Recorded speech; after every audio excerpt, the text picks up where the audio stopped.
Bueno, pues buenas tardes, qué bueno que nos estén acompañando. Estamos aquí en una mesa que creo que puede ser muy interesante para ustedes porque estamos con dos personalidades de gran relieve en el campo de lo que vamos a hablar hoy, que esta mesa se titula Migración y Pandemia. Y entonces creo que todos tendríamos algo que decir y lo interesante me parece es que, y sería muy bueno, que hacia el final la idea, lo que estamos planeando acá, es que pudiera haber comentarios y discutir, porque creo que francamente es de estos temas donde todos tenemos algo que decir y a propósito de lo que ustedes van a comentar, pues va a ser mucho más efectivo. Entonces, dicho eso, pues voy a presentar a quienes están aquí con nosotros. Me presento primero que nada, yo soy la doctora Leticia Calderón Chelius, profesora investigadora del Instituto Mora y precisamente trabajo estos temas de migración. Entonces, cualquier cosita, pues también me gustará comentar y preguntarles aquí a mis compañeras. Pero empezando ya directamente, para aprovechar el tiempo porque lo tenemos corto, les voy a presentar primero que nada a Mónica González Islas, que es fotógrafa y documentalista y se ha especializado precisamente en temas de migración, género, derechos humanos y violencia. Y actualmente es parte del staff del diario El País. Entonces tiene una extensa producción en el campo, además documentales de mucho interés que creo que son parte de lo que también comentarás, Mónica. Pues nada, empezamos y tenemos los micrófonos como nos indicaron, cualquier cosita que se nos atore, pues que nos vayan diciendo, pero creo que vamos bien hasta ahorita. Entonces, adelante, por favor, Mónica. Bueno, pues muchas gracias, gracias por la invitación, gracias también por la compañía de Marce y Leti y gracias porque están acá cediéndonos su tiempo para escuchar un poco sobre uno de los contextos más difíciles que los que estamos atravesando a nivel mundial, ¿no? O sea, las migraciones o la movilidad de la gente puede ser consecuencia de muchísimas motivos, pero creo que uno de los que estamos viviendo y cada vez más fuerte en nuestro país por nuestra situación geográfica es como un embudo pasar, es una obligación pasar por nuestro territorio, el mexicano, y las fronteras cada vez son un contexto más violento para quienes intentan llegar a Estados Unidos. Nosotros, bueno, yo estoy acá representando a un equipo de investigación muy grande que hicimos en El País, que se titula La masacre de Tamaulipas, el sueño americano muere en México. Y bueno, pues están en este equipo Lorena Arroyo, Pablo Ferri, Eliezer Budasov y Héctor Guerrero y su servidora. Nosotros, Héctor Guerrero y yo, hicimos la parte visual y documental, gráfica, y Eliezer, Pablo y Lorena hacen la parte escrita. Básicamente, para lo que yo he trabajado durante todos estos años, desde mi primera visita en una de las fronteras entre Estados Unidos y México, que es Altar, el desierto de Sonora, creo que una de las cosas que me tocó ver es cómo había un mercado grave y muy grande económicamente, en una macroeconomía muy fuerte, que realmente era lo que movía el sueño americano, ¿no? Sí, desafortunadamente tenemos situaciones de extrema pobreza que están al borde de la pobreza alimenticia, ¿no? en los lugares de origen o las zonas expulsoras, pero también tiene mucho que ver con el ritmo que ha crecido el comercio de la venta, del tránsito de personas migrantes y la seguridad. Esto, obvio, se ve afectada por las políticas públicas que adquieren diferentes países, sobre todo el nuestro, al intentar cerrar este flujo migratorio. Y lo que era antes una actividad económica micro en la frontera sur entre Guatemala y México, donde se hacía intercambio económico, ¿no? Durante toda esta trayectoria, se empezó a convertir en un paso ilegal, en una movilización de Guardia Nacional, en un combate entre personas que querían movilizarse de manera, pues, en caravanas, ¿no? En el 2018 específicamente estoy hablando, pero empezó desde muchos años antes, y se empieza a agravar esta movilidad un poco en las fronteras nortes del norte del país, de México, por el tráfico, por la intensidad del tráfico del crimen organizado. Entonces, un poco como para sintetizar más o menos el proceso, les voy a narrar como cronológicamente, como en una línea de tiempo, cómo ha ido avanzando, y yo me he dado cuenta cómo la situación económica ha ido beneficiando diferentes, primero gobiernos internos, o sea, gobiernos municipales, y después ya entran las Fuerzas Armadas y entra la macroeconomía del crimen organizado. En ese lugarcito donde yo empecé en el 2006, en Altar-Sázabe, que es la frontera, digamos, en el centro del país, si ubicamos las fronteras de Tijuana y nos vamos acá hacia Tamaulipas, digamos que Altar-Sázabe está justo en medio. Y es un paso que yo identifiqué en ese entonces por el desierto y la caminata por el desierto de todas las personas. Los guías que yo vi presencialmente eran de origen chapaneco y guatemalteco, que eran una actividad importante, ¿no? Porque aguantaban mucho durante el tránsito del desierto y pasaban y caminaban toda la noche. ¿Qué pasó? Que se empezaron a quedar en el desierto muchas personas por el calor, por el conflicto de caminar tantas horas, y empezó a convertirse eso en un desierto de cadáveres, en un cementerio fuerte, y además que a nadie le importaba. Después de eso, existe como la segunda actividad, digamos que ese es un paso nacional, o sea, por ahí pasa todo aquel que quisiera llegar desde Guanajuato, Chiapas, Oaxaca, es como nuestro paso nacional abierto, claro, pagando una cifra bastante considerable, y luego se abre precisamente por la división de lo que le dicen, que a mí no me gusta mencionarlo de esa manera, pero lo que le dicen los cárteles, que en realidad bien llamados son los grupos de crimen organizado, digamos que está el Golfo y está el Pacífico. Y eso responde a Sinaloa y esto responde a los Zetas o el Cártel del Golfo. Si hablamos más o menos linealmente, el Cártel del Golfo tiene la migración que viene desde Centroamérica con todo ese poderío y la suma de personas, pero que no tienen un poder adquisitivo como tan grande, ¿no? Tijuana desde hace mucho tiempo se empezó a convertir en una zona donde ya no se pasaba tan fácilmente, ponen el muro, ¿no? Este muro emblemático hace imposible quizá que podamos tener este flujo como en las otras fronteras, y luego se hace una inversión enorme con la administración de Trump para reforzar esa seguridad durante la frontera, y pasamos a hacer esa frontera en una de las zonas más peligrosas en el mundo, ¿no? Un poco como lo que pasa en Melilla o un poco lo que pasa en Grecia, ¿no?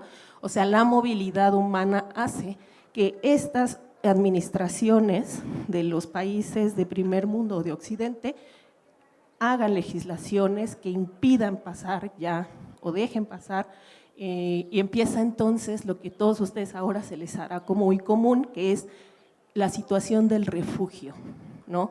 El refugiado empieza a pedírseles a quienes quieren cruzar o llegar a Estados Unidos, al sueño americano, que pidan refugio, y entonces bajo las leyes internacionales Estados Unidos tiene que acceder y dar refugio a algunas de las nacionalidades que intentan llegar. Para 2011 tenemos una situación gravísima, que es lo que ya todos los activistas de migración y de movilidad estaban denunciando, sobre todo las casas de migrantes, que es la masacre de Tamaulipas en el rancho de San Fernando. La fotografía de los 72 migrantes aparece a nivel mundial, ¿no? Y eso nos retrata la crueldad con la que son masacrados, asesinados y sobornados los familiares de los migrantes. Dentro de ese grupo de 72, yo me quedo con la historia de Jamie, que es una niña de 15 años, que su mamá, ya estando en Estados Unidos, hace llegar, o sea, pide que lo lleven. Y digamos que en Quetzaltenango y en Comalcillo, en todos estos lugares de Guatemala, como que todavía se tiene la actividad de ser este pollero acompañante, esta persona que va con ellos y que los deja, pero debido a la macroactividad y el nivel de economía que se mueve y del dinero que se mueve para pagar ya la seguridad para transitar por nuestro territorio, estas figuras desaparecen. Entonces ellos se entregan a sus grupos y luego esos grupos empiezan a caminar por otras formas y otras rutas, que es básicamente la del centro, que es la que yo les decía, las del Pacífico y las del Golfo. Y de ahí tenemos como una diversidad, porque cuando empieza la guerra contra el narcotráfico, ¿no?, que empieza la disputa entre los grupos del crimen organizado, se empiezan a fraccionar y las pequeñas células que tienen el poder territorial empiezan a disputarse ese dinero del tránsito, de la movilidad. Estamos hablando que para el 2011, entre el 2011 y 2022, ¿no?, el cobro llega a $14,000 por persona, que son 280,000 pesos.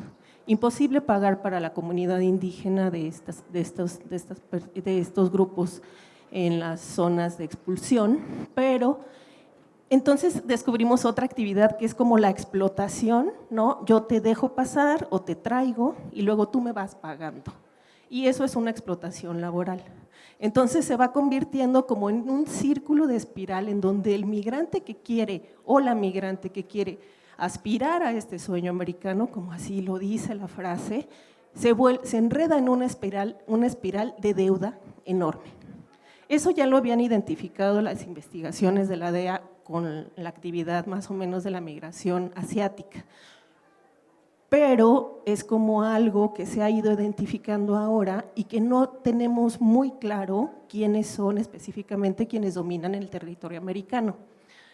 Los últimos estudios de la DEA, digamos que dicen que nosotros somos unos grupos de cárteles peligrosos comparados al terrorismo, y quienes tienen las actividades de cobrar, ¿no?, y quienes están apoyando estas redes de tráfico de personas y quienes son pandilleros. Así viene en el estudio de la DEA en el informe del 2022, del 2021, donde viene ya una de los factores de esta mesa, que es el COVID, ¿no?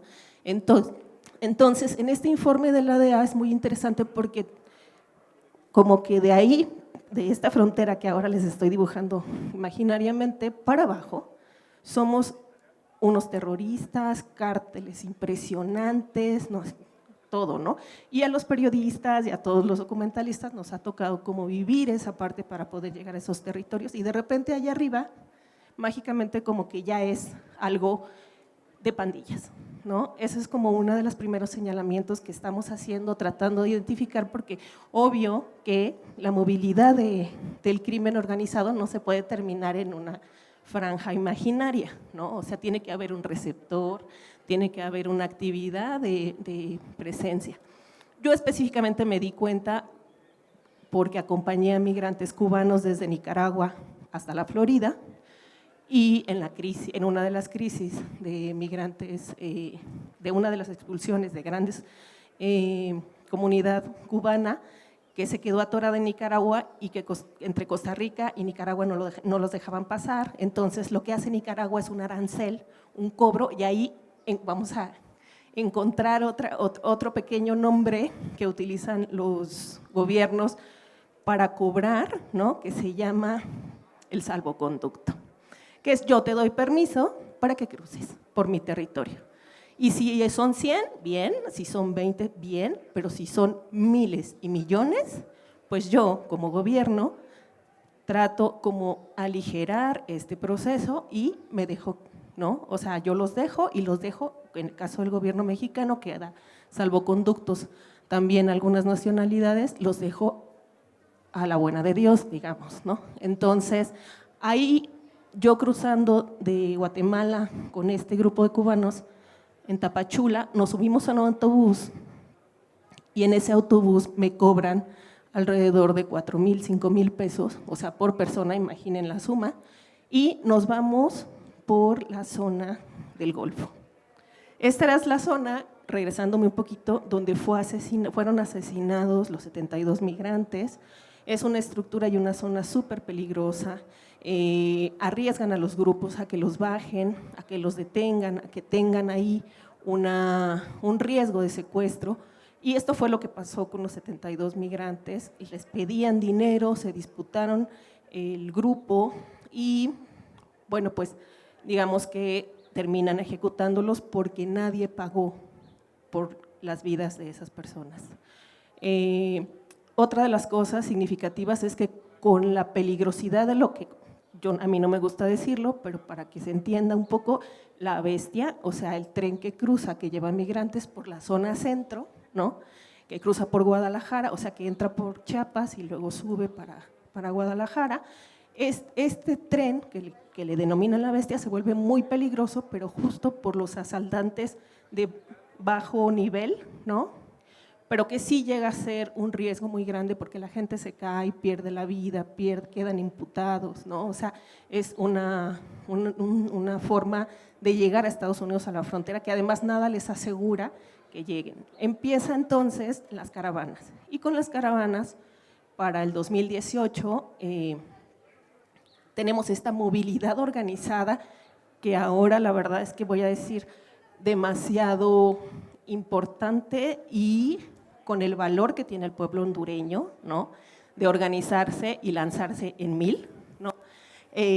Desafortunadamente para lo que estaba pasando entonces con el golpe de Estado en Honduras, desafortunadamente salió muchísima gente, entonces veías inundada esta ruta de comunidad hondureña que se organiza y dice, pa'lante, yo no pago y nos vamos todos y chingue su madre, y se cruzan, ¿no? Entonces tenemos el primer encuentro en la frontera sur, que son las imágenes del 2018 de la caravana, que todos vimos cuando rompen la frontera entre Guatemala y México, y luego llegan a Estados Unidos por Tijuana, y ahí son recibidos con gas lacrimógeno, que, solo hago un paréntesis, ahorita estoy haciendo un trabajo sobre armas no letales, ¿no? Entonces, algo como referencia a Chile y estas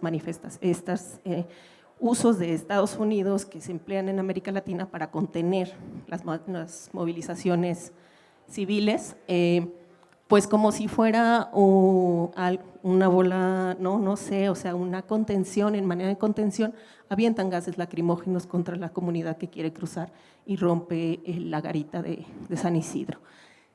Bajo todas esas problemas existe algo cuando llega la pandemia del COVID, y ya voy a terminar, llega la pandemia, todas las fronteras se cierran, esto es mucho más peligroso para las comunidades porque además se quedan atoradas.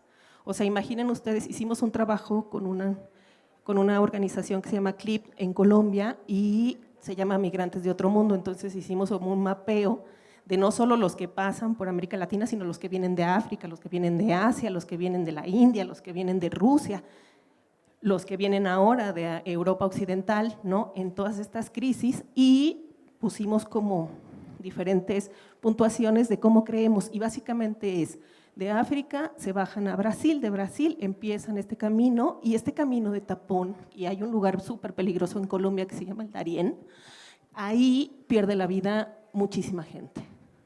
Entonces, bajo la documentación de nuestros colegas de CLIP y de los medios que organizamos este proyecto, empezamos a entender que ahí empezaba este vía crucis, ¿no?, de las comunidades, y que muchos se aventaban por el mar, ¿no? Todo, imaginen, como en el turista, o sea, como que tienes que ir pasando, ¿no?, y tienes que seguir pagando, y quedas a la merced de la siguiente pandilla que te vas a encontrar para poder llegar al siguiente nivel. Un poco como de eso se trata. Muy pocos llegan el contrato, digamos, hasta llegar allá.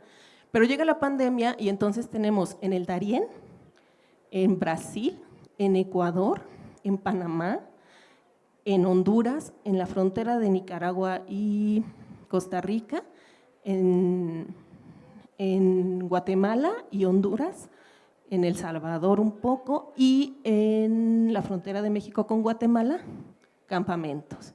Campamentos que para mí se me hace visualmente súper fuertes, porque estamos hablando de campamentos que veíamos en África cuando la gente salía en la década de los 80s, 90s, ¿no?, en esa documentación de esta movilidad, Entonces empezamos a ver estos campamentos que empiezan a sentarse en estas fronteras.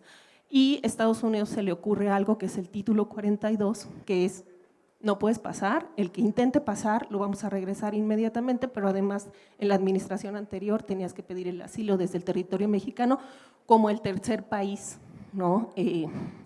Digamos que está el expulsor, el receptor, y nosotros éramos el tercer país, o sea, el intermediario. Y nos volvemos un territorio como el de Marruecos y nos volvemos un territorio como el de Grecia.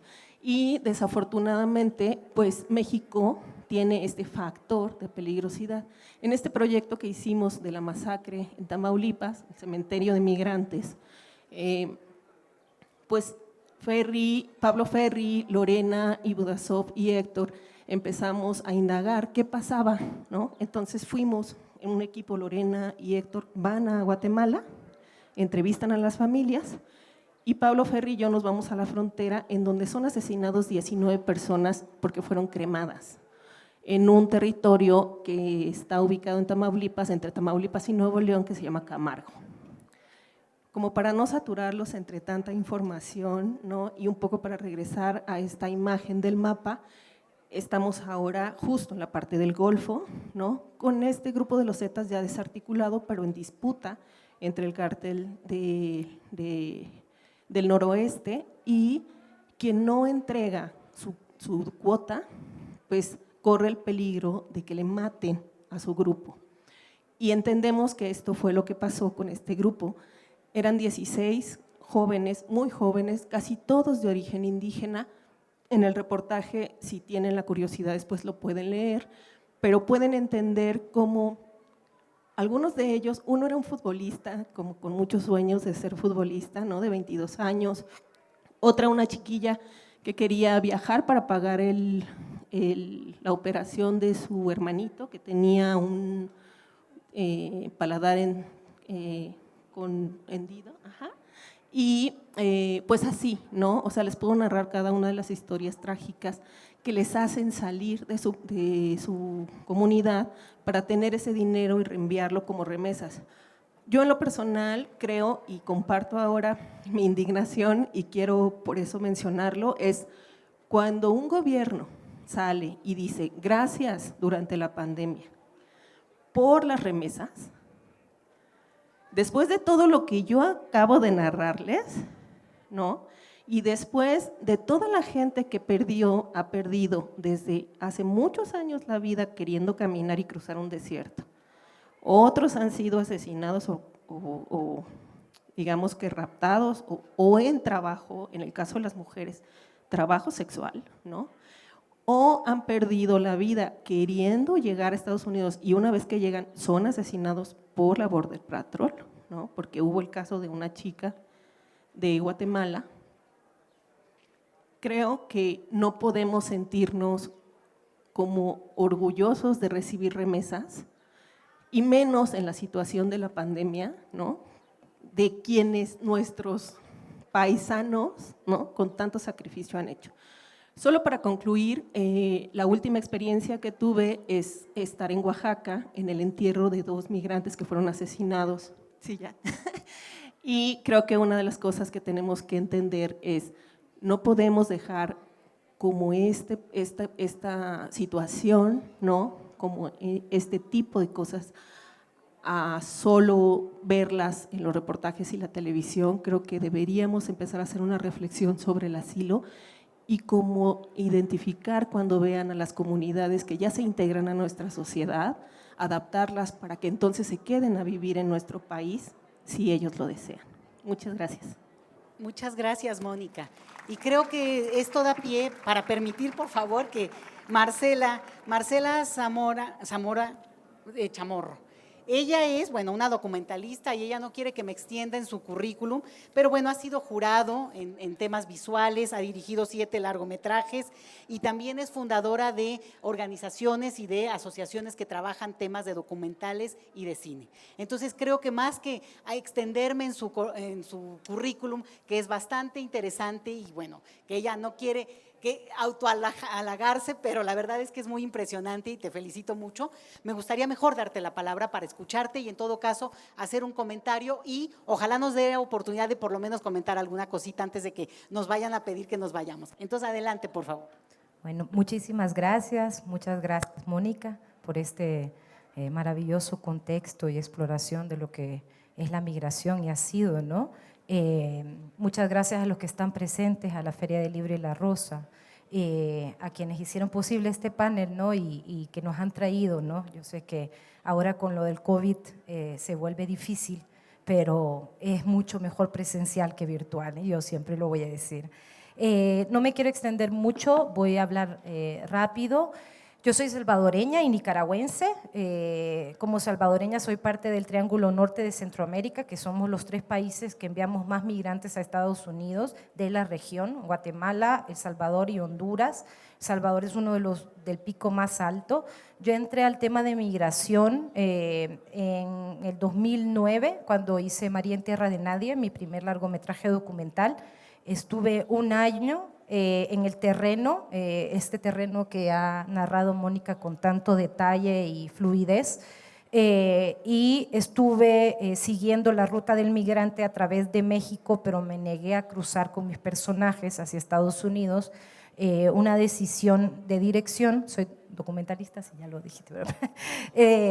Y porque yo pensé en ese momento, 2008-2009, ¿no?, que la gente tiene esta idea de que al cruzar la frontera llegaste y ganaste un premio, ¿no? Entonces, y yo, después de vivir todo lo que viví con las migrantes, mi documental es sobre mujeres migrantes centroamericanas y todos los abusos de los derechos humanos que les pasa al atravesar México, ¿no? Entonces, cuando yo viví con ellas todo esto que ha hablado Mónica, ¿no?, y además conozco la situación de los migrantes en Estados Unidos también, me doy cuenta que México es un infierno y que Estados Unidos es otro infierno. Entonces tú terminas de pasar México y terminas de pasar un infierno, pero no llegas a que te den un trofeo, llegas a comenzar otro infierno. Llegas y aquí voy a lo que decía Mónica.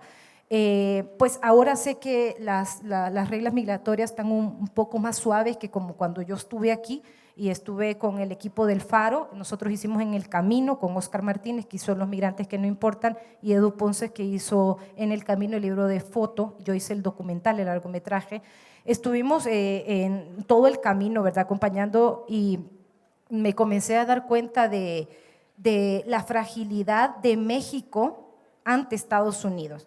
O sea, Estados Unidos en esa época, no lo sé, ahora Mónica nos puede extender más, pero funcionaba, como dijo Mónica, como un embudo, ¿no? Pero un embudo al revés. Cualquiera pasa por Chiapas, cualquiera, pero el camino se iba haciendo cada vez más difícil, más difícil, más difícil, o te caías del tren y te quedabas, bueno, el albergue de los Tuncos, ¿no?, que estuve mucho tiempo ahí con uno de mis personajes que le cortó la pierna al tren.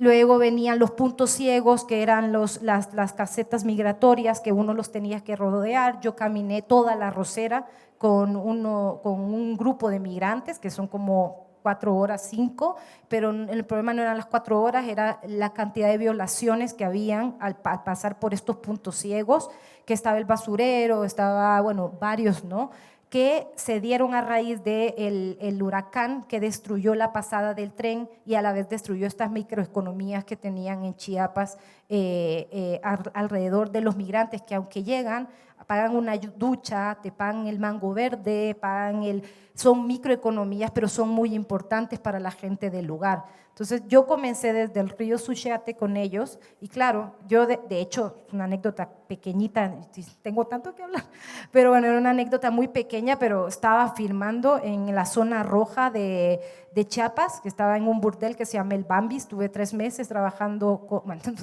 estoy trabajando, ahí estaba con ellas, y que fue muy difícil, pero pues impresionante, ¿no? Hubo un momento en que a mí se me olvidaron unas cosas de una cámara de que llevábamos en el albergue del Padre Barili, Y yo, ay no, ¿y cómo hago para hacer todo eso? Y yo, no, pues no, me agarré una de esas lanchitas, crucé, agarré mis baterías y volví. O sea, me crucé Guatemala, México a Guatemala, Guatemala a México, así de sencillo. Así es la migración.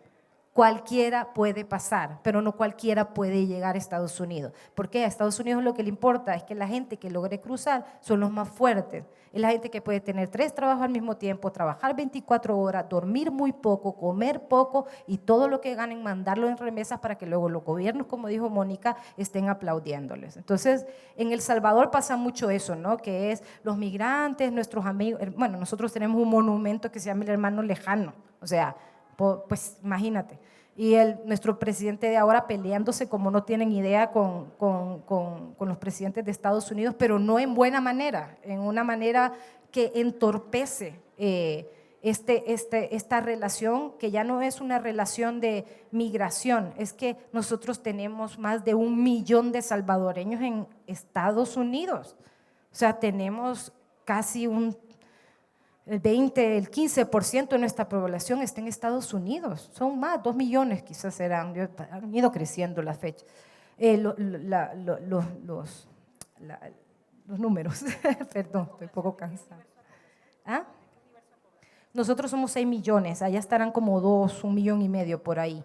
Entonces, claro, hay una relación de además, nuestro primer, y para ir cerrando, para que hayan un poquito de preguntas, es, claro, nuestro gran primer flujo migratorio es en los 80, que no solo es El Salvador, es Guatemala y las guerras civiles, ¿no? Entonces la mayoría de salvadoreños que logra pasar, pasan de una manera muy distinta. El padre Pantoja lo dice muy bien en el documental, uno pasaba caminando el desierto, ¿no? Ya me callé. No estaban los Reyes del Norte, no estaba ningún cartel, los Zetas. Cuando yo llegué ya no habían pandillas, ya el cartel de los Zetas había adherido a las pandillas a su cartel, porque a donde hay cartel no hay pandillas, cartel elimina pandilla. Entonces, claro, era muy complicado y bueno, es que quiero ir rápido, pero en los 80 era un paso muy rápido, no había este cobro, este peaje, ¿no? que tenían que pagar. Y lo que yo encontré también es que luego se va recrudeciendo, luego tenemos esta segunda gran ola que es en los 90s, que es ya una migración más consciente, lo voy a decir entre comillas, ¿no? Que está buscando el sueño americano que lograron los de los 80, que en los 90 ya no es igual. Y que ahora mucho menos, ¿verdad? Pero entonces se quedaron, hay un retraso de casi 20, 30 años de lo que está pasando allá con los migrantes en Estados Unidos. Entonces tenemos este gran flujo de migración que se está yendo para allá en los 90, pero a la vez tenemos toda la deportación que hacen de pandilleros y por primera vez nosotros tenemos pandillas en El Salvador. Nosotros nos vinieron los pandilleros de El Salvador, teníamos un avión diario que llegaba a El Salvador con deportaciones. Y claro, en El Salvador tú vas al aeropuerto y veías una línea de gente deportada, solo tomaban una foto y salga. Pero bueno, perdón. Y para cerrar, ay sí, qué pena. No, pues esta es la segunda y tenemos ahora la tercera migración. Yo estaba un poco preocupada porque no tengo mucho que hablar sobre pandemia y migración, realmente nada, excepto lo que cuenta Mónica, pero con respecto a El Salvador no ha sido un issue en El Salvador para nada esto. Lo que pasa ahora es que tenemos una migración forzada que ya es exilio, el autoexilio. Ahora tenemos una diferente migración que es pensadores, políticos, periodistas, clase media alta, que estamos decidiendo irnos del país, porque yo estoy en condiciones de pensarlo todavía, pero estoy llegando a un límite, porque estamos bajo un régimen dictatorial, ahora muy parecido al de Daniel Ortega, y ahora estamos migrando, siempre está la migración por las causas que ya conocemos, ¿no? Que es la pobreza, el sueño americano, la violencia intrafamiliar, no saben cuánta gente se va yendo por violencia intrafamiliar, pero ahora está el autoexilio y muchos estamos viniendo a México. Muchísimo, nos estamos de Nicaragua, hay un autoexilio muy grande desde Nicaragua, Guatemala también y Costa Rica, ahora que ganó Chávez, que es impresionante que haya ganado Chávez. O sea, va a comenzar a salir. Yo estudié también en Costa Rica, aquí en México también, y tengo muchos amigos que se están yendo. Entonces, ahora viene una nueva ola de abandono de cerebros, de gestores de pensamiento, de gestores de opinión, que están dejando los países, nuestros países, en manos de estos dictadores, y nos estamos yendo a fuerza. Entonces, es una migración, es un autoexilio creado por Bukele, por Daniel Ortega, por Chávez, en Guatemala, pues que llegue, y en Honduras ni te digo, pero nos estamos yendo porque nos están amenazando. Entonces, ahora se está dando este autoexilio y la mayoría estamos viniendo a México, o Costa Rica, o Panamá. No estamos yendo a Estados Unidos. La gente humilde sí se sigue yendo a Estados Unidos. Entonces, hoy tenemos dos tipos de migración. La gente sigue migrando. La pandemia dejó una pobreza más profunda, dejó un cansancio mental mucho más fuerte. La gente quedó débil después de la pandemia, y es algo que no exploramos mucho también. ¿Cómo puedo decir? El impacto psicológico, psiquiátrico que la pandemia ha hecho en los centroamericanos y en el resto del mundo. Ahora decidir irse es mucho más fácil. Estamos tan cansados, de verdad, tan cansados, que ya cualquier cosa es mejor que este lugar. O sea, y es algo que decía el padre Solalinde, que yo lo quiero mucho, pero sé que está controversial ahora, ¿no?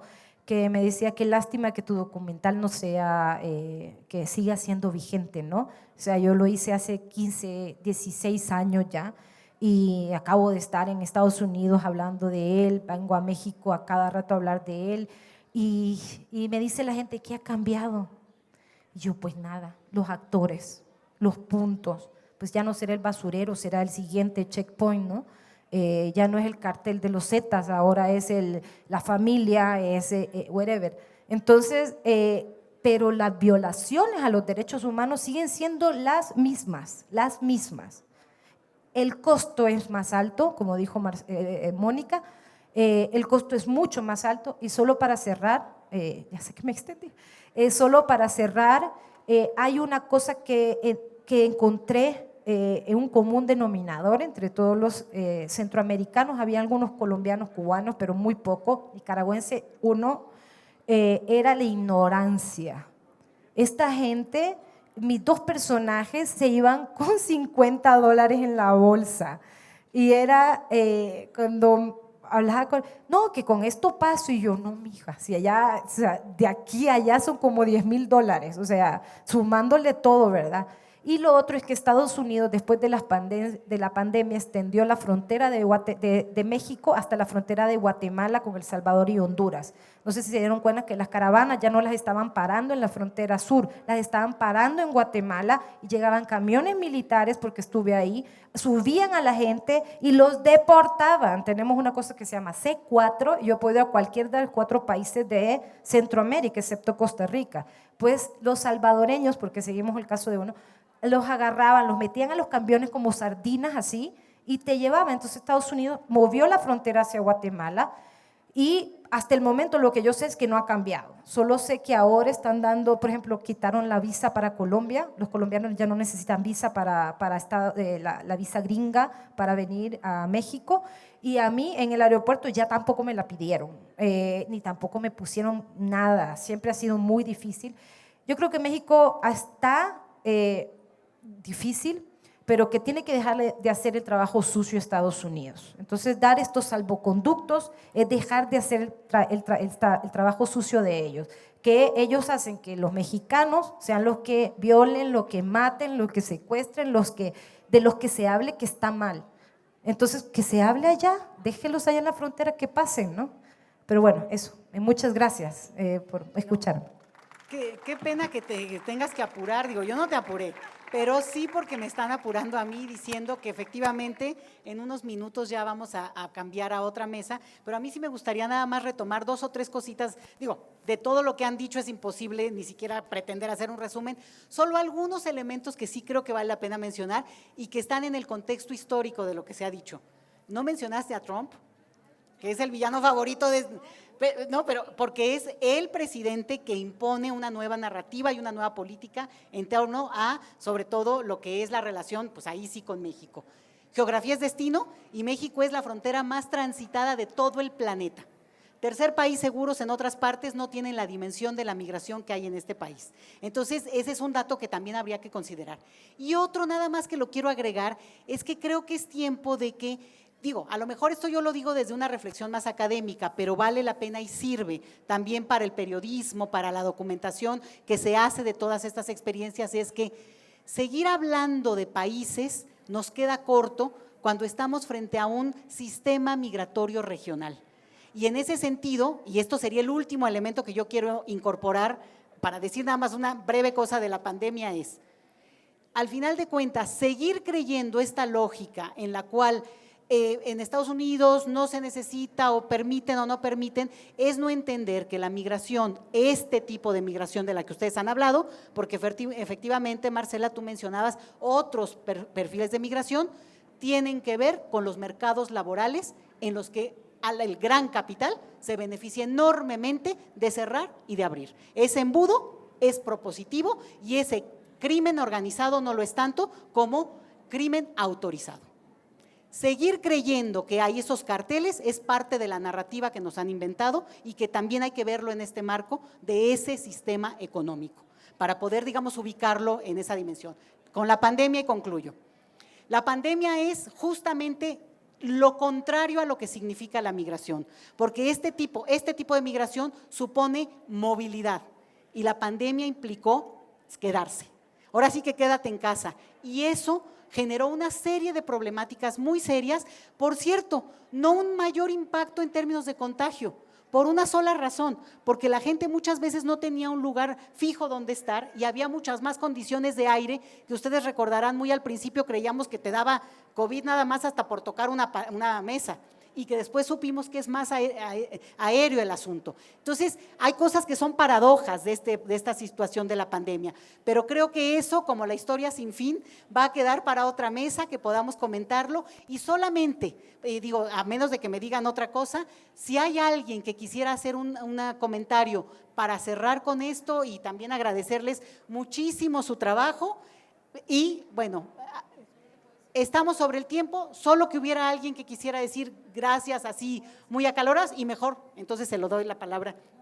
Por favor, por favor. Solo algo con lo de Trump, yo no estoy de acuerdo que Trump hizo más fuerte todo. De hecho, Obama fue el presidente que más deportaciones hizo en la historia de Estados Unidos.